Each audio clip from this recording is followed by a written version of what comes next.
Bugün sizlerle şehriye çorbası yapıyoruz.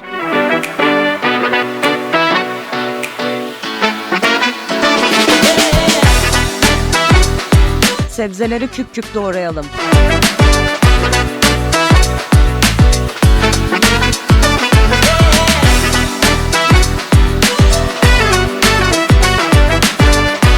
Uygun bir tencereye sıvı yağ ekleyelim.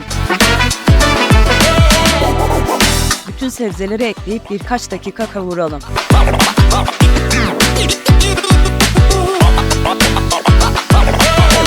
Kavurduktan sonra üzerine geçecek kadar su ekleyip kısık ateşte pişirelim.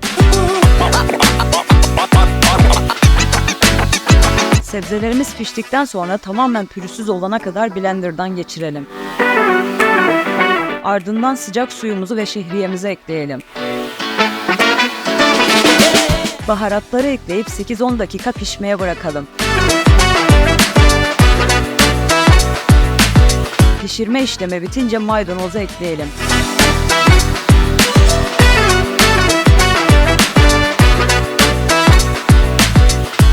Çorbamız servise hazır. Afiyet olsun.